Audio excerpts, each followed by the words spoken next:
What's up, guys? Been wanting to make YouTube videos for a little bit, and finally just got the courage. So just want to kind of go over what we're going to be doing on this channel. We got some drift cars with the friends. Got my buddy Josh over here. What's up, Josh? He's got a 6.2 swapped Camaro. We're going to go over the engine there. I have a 05 Infiniti G35. Will has a 350Z. Ty's got a manual swap G35 that we did. And Shane's got a BMW, but we don't really care about those. So mainly just G stuff, Z stuff, and LS stuff here and there. So kind of go over this engine that Josh has got here. Oh yeah. So can you tell us a little bit about this engine, Josh? It's got BTR Stage 2 NA LS3 cam, ATI damper, melling oil pump, improved racing baffle kit. That does fit in the stock pan too, by the way, right? Yeah. Okay. Yeah, no modifications of the stock pan. Got a Motion Raceworks steam port kit. Oh, and that's this guy here? Yep. That's pretty cool. It's actually my first time seeing it. Yeah. Okay. Oh, that's cool. I haven't seen this one. Like I said, I only saw that steel one. Yeah. And it looks really good on there. Yeah. And that's for the low profile LS3 intake, because there's no room under there. It just sits right on the valley cover. Oh yeah, it literally does. Wow. Yeah. And then it's got BMR polyurethane motor mounts. Yeah, it's a pretty simple build. Just has ARP head bolts in the heads. No need for head studs. It's just going to be NA. And then yeah, factory LS3 intake, factory LS3 injectors. You had to put some kind of adapters to go from these injectors to the F-body? The stock LS1 injectors are an EV1 connector. These are an EV6 connectors, so your only choices are to either run the adapters or repin the harness, which kind of sucks. Yeah. Oh, and then it's also got a BBK 100mm throttle body on it. Yeah, that thing's huge. Stick your fist in there just to... Yeah. If that tells you anything. Just for reference, this is like a medium-sized Gatorade bottle. There's plenty of room. It's like a hot dog down a hallway. Yeah. Yeah, so there's you can't see it right now, but the hub for that crank pulley, you do actually have to hone it or cut it to fit. I put it up in the lathe and cut it. I had to cut about 2/1000 out of it, and then you can't see it either, but I drilled the crank for a pin, so the balancer is pinned on there, so never gonna move at all. Is it just the 6.2s that have the slip-on crank, or is it all of them? It's all of them. Okay. And just so you guys can see. But yeah, I thought that was pretty cool. It came with a whole toolkit to drill into the crank, so. Yeah, yeah. It was super easy. And then we did, I don't know if it's just this timing cover that came with the cam, but we had to clearance the bolts on the back of this OEM water pump because the bolts on the water pump were rubbing into the timing cover. So that was kind of annoying. Yeah, we had to clearance those pretty heavily, and we had to, you can kind of see it in here, we had to clearance the top of the water pump as well for the throttle body. Oh yeah, you can see a gap in there too. Yeah. Just enough. Mm-hmm. All right, and that pretty much wraps up the engine. We got to get this truck out of here. I'm doing head gaskets on it. I actually made a big mistake and pulled the head off with the cab still on. Definitely not doing that again. On Monday, I'll be pulling the cab and just pulling the other cylinder head.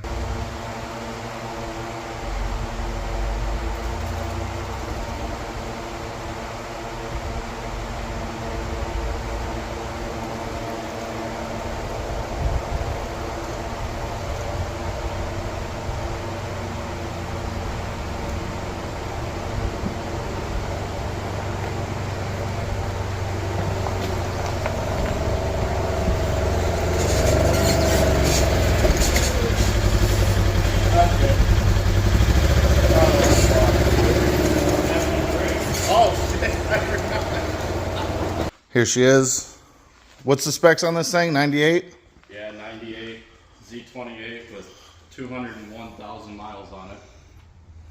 Definitely not going to win any car shows anytime soon. But that's the idea, though. Because you have factory 16s And then you have that. Yeah. And that. He also has these long tubes. What brand are those? Those are Speed Engineering, basically knockoff Cooks. They fit pretty decent. We had to notch the subframe a little bit, but we got those to fit, and we got them ceramic coated at a local place. They look very nice. We're not gonna dig all this stuff out today, but it's a full exhaust. Is it 3-inch? Yeah, 3-inch true dual.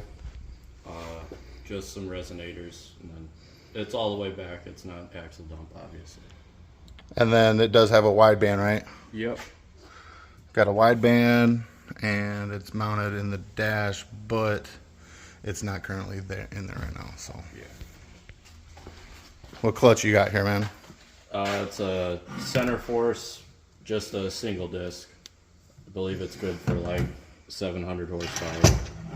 It is hot too. Nice.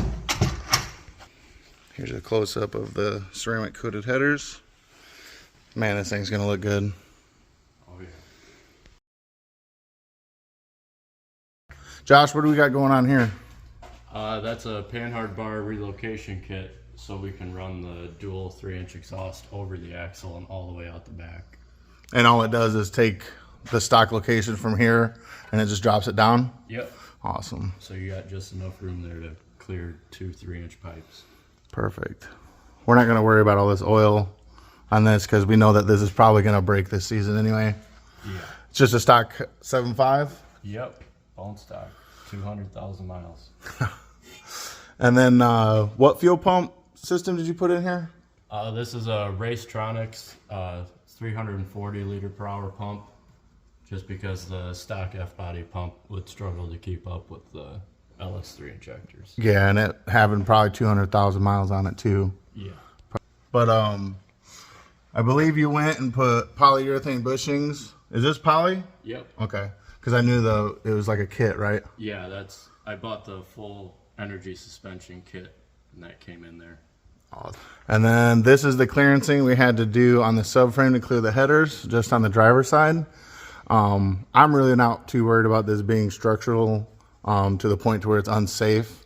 I mean, one day we could probably put a plate in there and weld it up, but for what it is, I don't think that's gonna fall off when he's going, 40 miles an hour sideways to the drift track. So I think he'll be fine. Overall, was it Michigan you bought it? Or Illinois? And a lawyer owned it out of Fort Wayne. Yeah, Fort Wayne, Indiana. We're in Knox, Indiana. Josh is located in Wanatall. But yeah, I mean, for being an Indiana car with 200,000, I mean, there is scale rust, but there's no rot. So it's definitely got good bones. And for what Josh is going for, he's got the poly sway bar bushings too. Yep.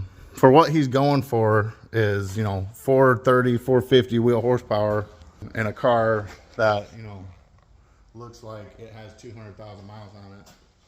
And then he'll just, be loping. So if you have a clip, send it to me and I'll put it in this video. Okay. We have a couple things we got to do first. We're going to drop the subframe down, get that on the ground, get it on jack stands, and then we're going to go get the engine off the engine stand. We have to time cert a back bolt. Which one was it? This one right here. This one here, we have to time cert that because that bolt was too tight and it pulled the threads. So we're gonna do that, throw the clutch on, put the engine on the subframe, and then put the transmission on, and then lower the car onto the subframe. So. Yep.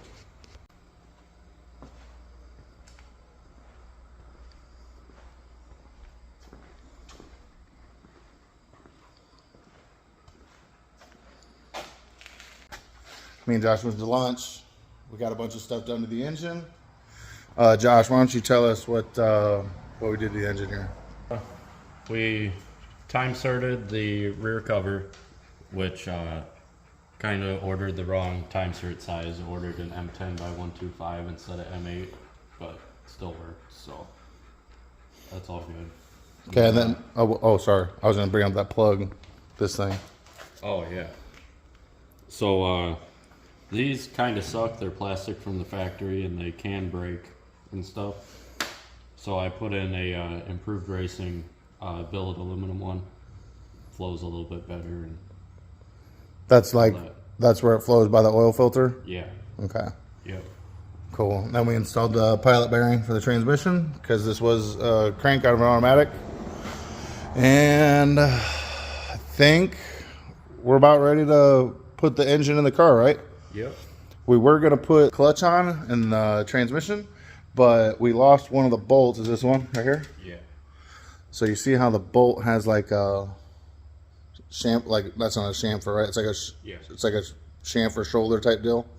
Well, they're very clear on, Center Force is very clear on them wanting you to use the right bolts. So we were going to put it all together and then just pull the transmission back, but it's like, why not? We can just order it and then just put the transmission in later. So we're going to get the engine in car. We're going to drop the subframe and get the engine in the car. All right, so we got the subframe out. Now we're going to go ahead and just take the engine.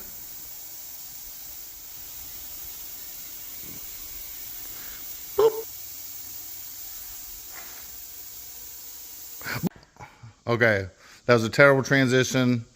We ran out of time today, so we had to go ahead and just throw the engine in. We still got to drop it back out, do the headers and all the front accessories and stuff. But pretty successful day, Josh, what do you say? Yep. And he was just checking out his stock angle because he does plan on putting an angle kit on. What angle kit did you say? I believe it's made by Octopus Autosport. Okay, and it's like a whole lower control arm, and it's got the bracket that goes like behind the wheel bearing to relocate the tie rods. Yeah, it spaces the wheels forward, I believe. Okay, and this is, I mean, pretty standard, but hopefully he'll get some more degrees out of that kit. It's like what, 1,200, 1,300 bucks? It's like 1,600 with those brackets. Oh, okay. And the lower control arms and everything. Okay, well, I mean, he's been to the drift track. He knows it's worth it. He also got this motion wheel in. Shout out to Motion Raceworks. They got some really nice stuff. That's going to wrap up this video. Thanks for watching. I hope you guys enjoyed, and we'll see you next time.